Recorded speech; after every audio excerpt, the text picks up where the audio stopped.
আসসালামু আলাইকুম দর্শক, আমন্ত্রণ জানাচ্ছি চ্যানেল আই সংবাদে। পুরো সংবাদ জুড়ে আপনাদের সাথে আছি আমি মৃত্তিকা মোস্তফা। বিস্তারিত সংবাদের শুরুতেই জানিয়ে দিচ্ছি ফ্রেশ প্রিমিয়াম টি সংবাদ শিরোনামগুলো। সরকারি চাকরিতে মুক্তিযোদ্ধা কোটা বাতিলের পরিপত্র অবৈধ ঘোষণার রায় স্থগিত করেননি আপিল বিভাগ। বাতিল দাবিতে শাহবাগে সড়ক অবরোধ।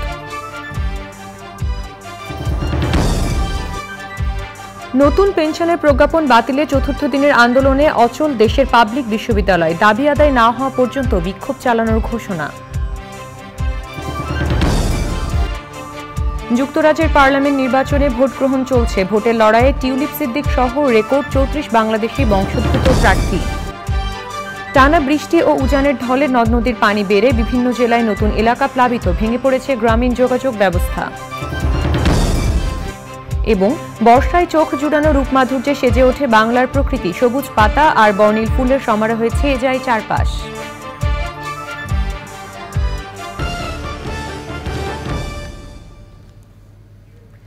দর্শক, সংবাদ শিরোনামগুলো জানাচ্ছিলাম। এখনকার সংবাদ আয়োজন একই সঙ্গে চ্যানেল আর ইউটিউব চ্যানেলে এবং চ্যানেল আর ওটিটি প্ল্যাটফর্ম আই স্ক্রিনে লাইভ স্ট্রিম হচ্ছে। যাচ্ছি বিস্তারিত সংবাদে। সরকারি চাকরিতে প্রথম ও দ্বিতীয় শ্রেণীতে মুক্তিযোদ্ধা কোটা বাতিল করে জারি করা পরিপত্র অবৈধ ঘোষণা করে হাইকোর্টের রায় স্থগিত করেননি আপিল বিভাগ। হাইকোর্টের রায় পাওয়ার পর নিয়মিত আপিল করতে রাষ্ট্রপক্ষকে নির্দেশ দিয়েছেন আদালত। প্রধান বিচারপতি ওবায়দুল হাসানের নেতৃত্বাধীন আপিল বেঞ্চ ওই আদেশ দেন। আদেশের পর আবেদনকারীর আইনজীবী মোতাহার হোসেন সাজু বলেন, লিভ টু আপিল শুনানি না হওয়া পর্যন্ত হাইকোর্টের রায় বহাল থাকবে। আর অ্যাটর্নি জেনারেল AM আমিনউদ্দিন বলেছেন, শুনানি 1 সপ্তাহের জন্য মুলতবি করেছেন আপিল বিভাগ। তবে শুনানিতে প্রধান বিচারপতি বলেছেন, রাজপথে আন্দোলন করে হাইকোর্ট ও সুপ্রিম কোর্টের রায় পরিবর্তন করা যায় কিনা। মুক্তিযোদ্ধা সন্তানদের এক রিটে জারি করা রুলের শুনানি শেষে গত 5 জুন কোটা পুনর্বহাল করে বিচারপতি KM কামরুল কাদের ও বিচারপতি খিজির হায়াতের হাইকোর্ট বেঞ্চ রায় দেন। কোটা সংস্কারের দাবিতে আন্দোলনরতরা রাজধানীর শাহবাগে সড়ক অবরোধ করে বিক্ষোভ করছেন। দাবি আদায় না হওয়া পর্যন্ত আন্দোলন চালিয়ে যাওয়ার ঘোষণা দিয়েছেন তারা। এ বিষয়ে জানতে মাসরুর শাকিলের কাছে যাচ্ছি, তিনি শাহবাগে আছেন। শাকিল, কোটা সংস্কারের দাবিতে আন্দোলনকারীদের বিক্ষোভ এবং শাহবাগ এলাকার অবস্থান নিয়ে আমাদেরকে জানাবেন।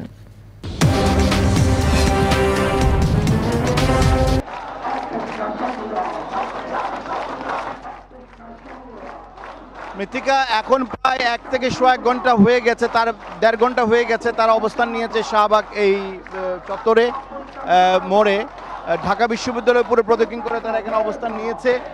বৈরী আবহাওয়ার মধ্যেও তারা তাদের আন্দোলন চালিয়ে যাচ্ছে। এখন পর্যন্ত তারা সুনিশ্চিত করে বলছে না তারা কতক্ষণ পর্যন্ত তারা এখানে আন্দোলন চালিয়ে যাবে। তারা বলছেন কোটা নয়, তারা মেধার ভিত্তিতেই চাকুরিতে নিয়োগ চান এবং 18-এর যে পরিপত্র যেখানে কোটা বাতিল করা হয়েছিল সেটিকে বহাল চান।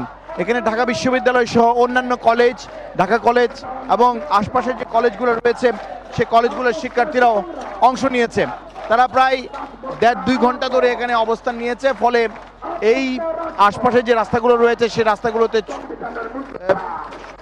যোগাযোগ বন্ধ, গাড়ি যোগাযোগ বন্ধ হয়ে গিয়েছে। এবং আমরা দেখতে পাচ্ছি যে তারা তাদের যে আন্দোলন, সে আন্দোলনে কোটা পদ্ধতির সংস্কার চান, তারা কোটার পরিবর্তে মেধার মূল্যায়ন চান এবং তারা বলতে চাচ্ছেন যে সংবিধানের আলোকে সুযোগের সমতা নিশ্চিত করতে হবে এবং মুক্তিযুদ্ধের চেতনায় যে বাংলাদেশকে তারা বাস্তবায়ন করার কথা বলছেন। এবং তারা কোনোভাবেই যে কোটার যে সংস্কারের যে দাবি এবং যে পরিপত্র জারি করা হয়েছিল সেই পরিপত্র আবারও বহাল করার দাবি জানাচ্ছেন।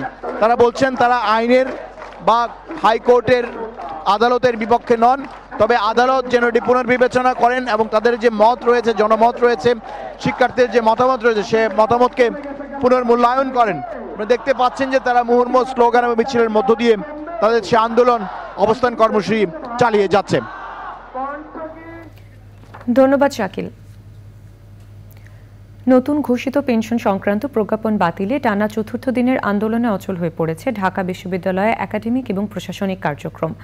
আজ আওয়ামী লীগ সাধারণ সম্পাদক ওবায়দুল কাদেরের সাথে শিক্ষক নেতাদের আলোচনায় বসার কথা থাকলেও তা স্থগিত করা হয়। শিক্ষামন্ত্রীর আন্তরিকতা নিয়ে প্রশ্ন রেখেছেন শিক্ষক নেতারা। মিথিলা নাজনীনের রিপোর্ট। অর্থ মন্ত্রণালয় থেকে জারি করা পেনশন সংক্রান্ত প্রজ্ঞাপনকে বৈষম্যমূলক দাবি করে তা বাতিলে আন্দোলন করছেন ঢাকা বিশ্ববিদ্যালয়ের শিক্ষক, কর্মকর্তা এবং কর্মচারীরা। তারা বলছেন, চলতি অর্থবছর থেকে চালু হওয়া প্রত্যয় স্কিমে তারা যেমন মূলধন হারাচ্ছেন, তেমনি ঝুঁকিতে পড়ছেন তাদের নমিনিরাও। চতুর্থ দিনের মতো এই আন্দোলনে স্থবির ঢাকা বিশ্ববিদ্যালয়ের সার্বিক শিক্ষা কার্যক্রম। একাত্মতা পোষণ করা ৩৫টি সরকারি বিশ্ববিদ্যালয়ের শিক্ষকরা আন্দোলনে যোগ দিতে আসেন। আমরা স্পষ্টভাবে জানাতে চাই, আমরা শিক্ষক, আমরা নিজেরা যদি পার্সোনাল ব্যক্তিগত আমরা কেউ ক্ষতিগ্রস্ত হচ্ছি না।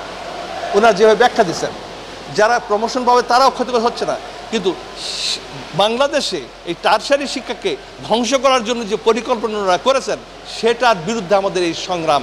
শিক্ষা মন্ত্রণালয় দ্রুত ব্যবস্থা নেবে, আমাদের সঙ্গে আলোচনার একটি যেটা উনি প্লেস করতে পারবেন। যেসব মন্ত্রণালয়ের কথা আপনারা বলছেন, এসব মন্ত্রণালয়ের সঙ্গে কথা বলার কথা আমাদের না।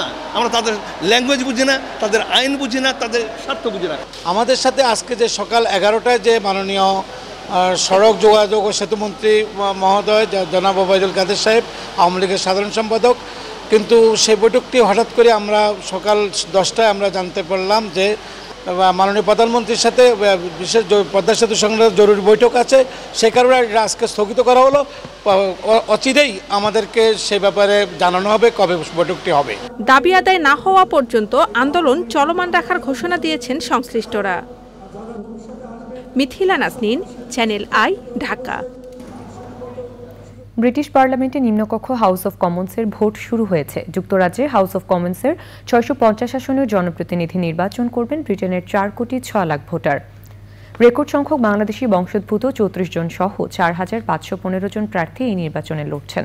জনপ্রিয়তা ও সমর্থন থাকায় এবারও বিজয়ী হবার সম্ভাবনা রয়েছে জাতির পিতা বঙ্গবন্ধু শেখ মুজিবুর রহমানের নাতনি টিউলিপ সিদ্দিকের। রিয়াজ ইসলামের রিপোর্ট।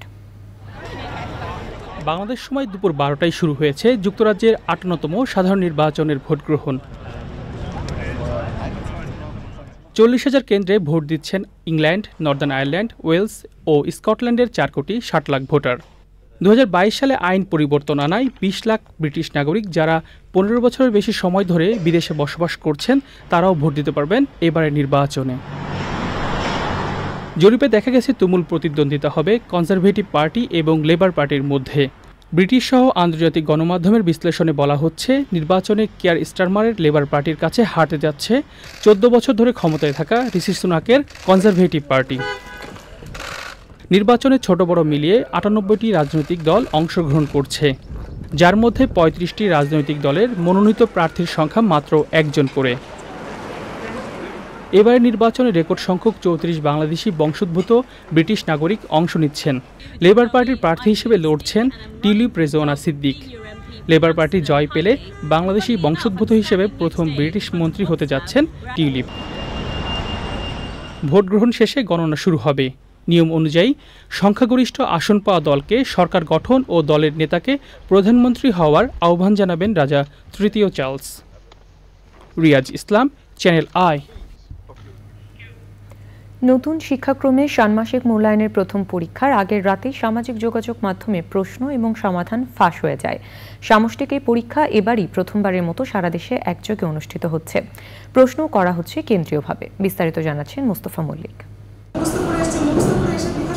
নতুন শিক্ষাক্রমে ষষ্ঠ থেকে নবম শ্রেণীর ষান্মাসিক সামষ্টিক মূল্যায়নের প্রশ্নপত্র প্রণয়ন করেছে জাতীয় শিক্ষাক্রম ও পাঠ্যপুস্তক বোর্ড NCTB।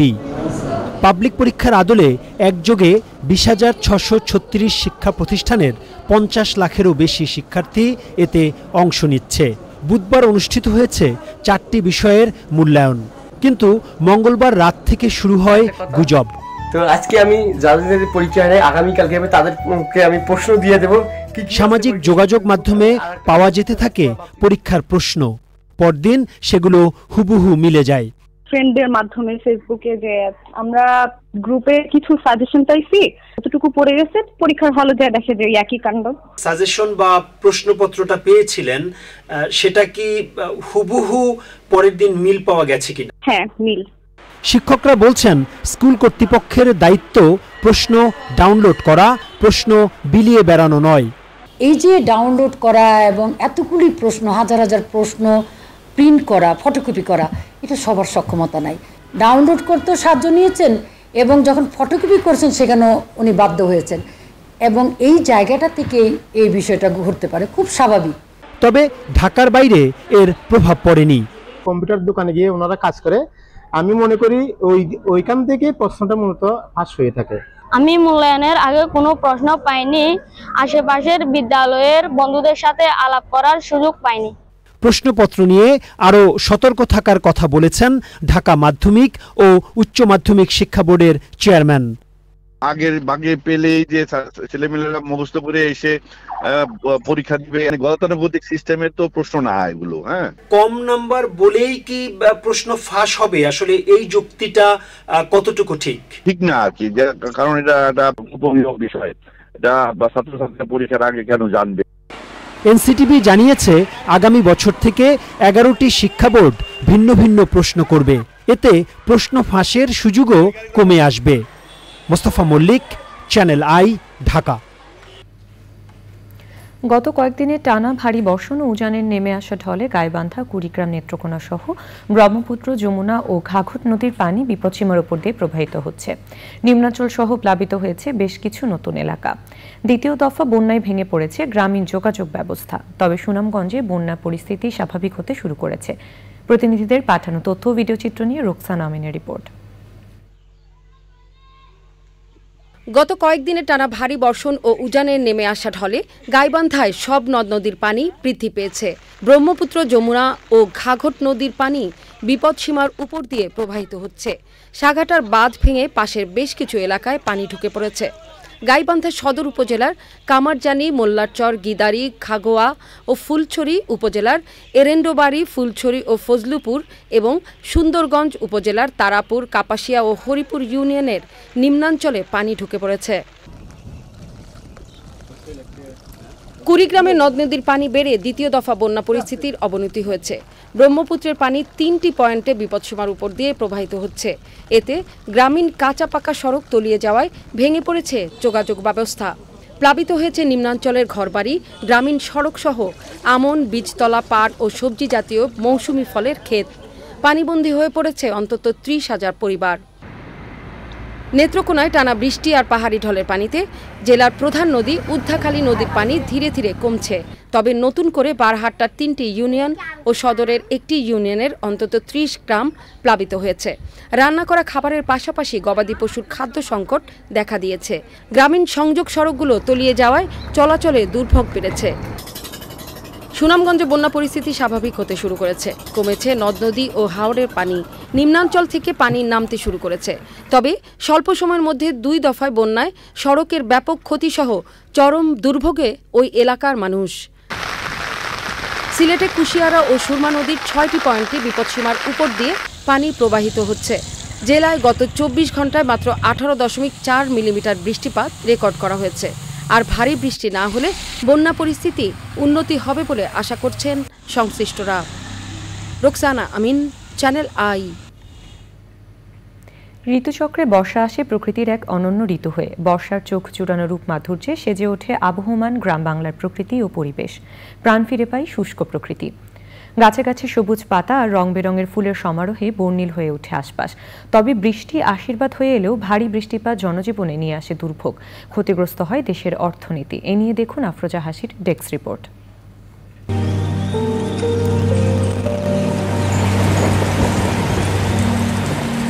ষড়ঋতুর বাংলাদেশে সারা বছর জুড়েই থাকে প্রকৃতির বৈচিত্র্যময় রূপ সৌন্দর্য। তবে বর্ষার সাথে বাংলার প্রকৃতি রয়েছে নিবিড় সম্পর্ক। বর্ষার শীতল বর্ষণ প্রকৃতির সকল চাওয়াকে যেন তৃপ্ত করে। বর্ষা হাজির হয় নতুন রূপে, মুগ্ধতা ছড়ায় সদ্য স্নাত স্নিগ্ধ প্রকৃতি, অসীম আকাশ, অবারিত মাঠ, পুকুরের টলমলে জল, ভেজা সবুজ পাতা, ঘাস। শহরাঞ্চলে বৃষ্টি কিছুটা ভিন্ন রূপে দেখা দেয়। শহরের তপ্ত আবহাওয়া অনেকটা শীতল হয় বাড়িধারায়, তবুও তার সাথে আসে জলাবদ্ধতা সহ নানা রকম ভোগান্তি। তবে শহর কিংবা গ্রামে বর্ষায় প্রকৃতির রূপ কাব্যময় করে তোলে মানব হৃদয়। বাতাসে ভেসে বেড়ায় কদম, হিজল, বেলি, গন্ধরাজ সহ বিভিন্ন ফুলের সুবাস। বর্ষায় উর্বর মাটিতে জেগে ওঠে বৈচিত্র্যময় উদ্ভিদরাজিতে সমৃদ্ধ বনভূমিগুলো। কৃষিখাতেও বৃষ্টিপাতের অত্যন্ত গুরুত্বপূর্ণ ভূমিকা আছে। তবে জলবায়ু পরিবর্তনের ফলে কখনো অতিবৃষ্টি, আবার কখনো অনাবৃষ্টিতে বিপর্যস্ত বিভিন্ন দেশ। টানা ভারী বৃষ্টিপাতে আকস্মিক বন্যায় আশ্রয়হীন হয়ে পড়ে অসংখ্য মানুষ। ঘটে পাহাড় ধসের ঘটনাও। বন্যা, খরার মতো প্রাকৃতিক দুর্যোগে একদিকে যেমন ক্ষতিগ্রস্ত হয় মানুষের জানমাল ও দেশের অর্থনীতি, অন্যদিকে প্রাণ হারাচ্ছে বিভিন্ন বন্যপ্রাণী। এতে নষ্ট হচ্ছে পরিবেশের ভারসাম্য। তাই জলবায়ু পরিবর্তনের মতো প্রাকৃতিক দুর্যোগ মোকাবেলায় বৃক্ষরোপণ সহ সচেতন হতে হবে সবাইকে। প্রকৃতির প্রতি যত্নশীল হলে যেমন প্রকৃতি ভালো থাকবে সামগ্রিক জীববৈচিত্র্য। আফরোজা হাসি, প্রকৃতি ও জীবন ডেস্ক, চ্যানেল আই। বৃষ্টি ও প্রকৃতি নিয়ে প্রতিবেদন দেখবেন আজ রাত 10:15 প্রকৃতি ও জীবন অনুষ্ঠানে। গাছপালার প্রকৃতিকে ভালোবেসে নিজের ভুবন সাজিয়েছেন রাজধানীর মোহাম্মদপুরের আসফিয়া সাবিনা। শৈশব থেকেই বিচিত্র ফল, ফসল আর শৌখিন কৃষির সাথে তার বসবাস। তিনি জানিয়েছেন এখান থেকেই তিনি খুঁজে পান সুস্থভাবে বেঁচে থাকার প্রাণশক্তি। বিস্তারিত শাইখ সিরাজের ছাদ কৃষি রিপোর্টে।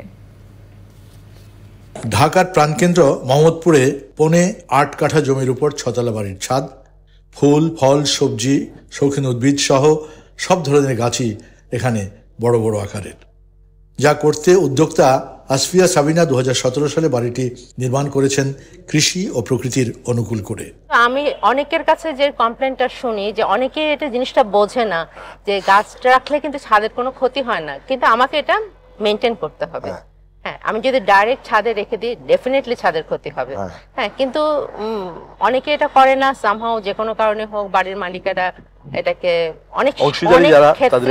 অনেক ক্ষেত্রে সমস্যা তৈরি হয়। হ্যাঁ, আমি এটা দেখেছি। ভবনের সবখানি ফসল আর সবুজের ছোঁয়া। প্রকৃতির প্রতি অদম্য এই টান তার শৈশব থেকেই, যার অনুপ্রেরণা জুগিয়েছিলেন তার প্রয়াত বাবা, ঢাকা বিশ্ববিদ্যালয়ের ভূগোলের শিক্ষক। ফল ফলাদি শাকসবজি বাবা করতেন এবং বাবার সাথে সাথে আমি করতাম। এই করতে করতে আর কি উনি আমাদের এগ্রিকালচার জিওগ্রাফি পড়াতেন, এই কারণে কৃষির প্রতি না, বাবার সবসময় গাছ পছন্দ। নগরে সুস্থ থাকতে গাছপালার সান্নিধ্যেই নিয়মিত সময় কাটান ইডেন কলেজের সাবেক এই অধ্যাপক। গাছটা মানে আমার ভেতরে মনে হয় আছে, যার গাছ ছাড়া আমার ভালো লাগে না। এবং ফলে আমার সময় কখনো ভারী হয় না। মানে আমি কোন দিক দিয়ে সময় চলে যায় আমি নিজেও টের পাই না। সে ভোর 4:30 5টায় উঠি, ননস্টপ কাজ করি। শহরের ছাদ কৃষি ধীরে ধীরে প্রসার ঘটছে প্রজন্ম থেকে প্রজন্মের মাধ্যমে, যেমনটি ঘটেছে এই ছাদ কৃষিতে। উদ্যোক্তা মনে করছেন যে এর মাধ্যমে কিছুটা হলেও নগরের উষ্ণতা কমে আসতে পারে। ঢাকার মোহাম্মদপুরের আসফিয়া সাবিনা ছাদ কৃষি থেকে শাইখ সিরাজ, চ্যানেল। এই নিয়ে বিস্তারিত প্রতিবেদন দেখবেন আজ বেলা 3:05 হৃদয় মাটি ও মানুষের ডাক অনুষ্ঠানে। দর্শক, এবারে চলে যাচ্ছি বিরতিতে এবং বিরতির পর থাকছে। দর্শক, ফিরে এলাম বিরতির পর। এবারে জয় বানানা ফাইবার মেশিন সিল্ক সিটি সংবাদ।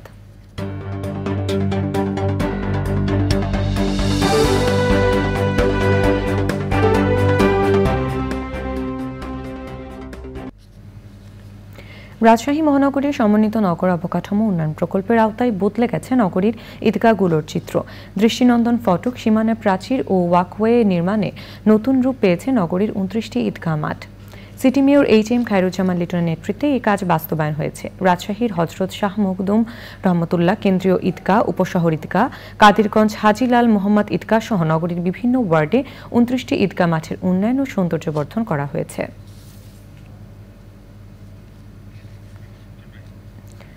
এবারে নিটুল টাটার কৃষি সংবাদ।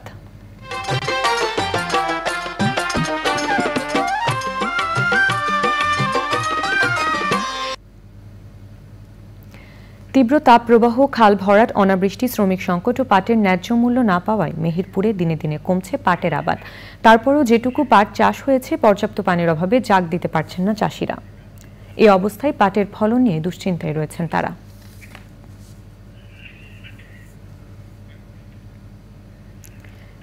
এখন দেখবেন প্রকৃতি সংবাদ।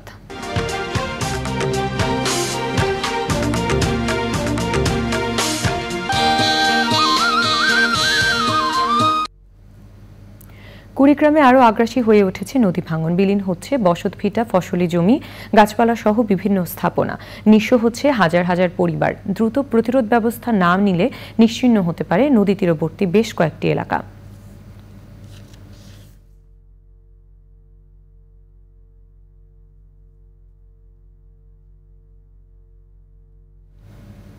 এবারে খেলার খবর।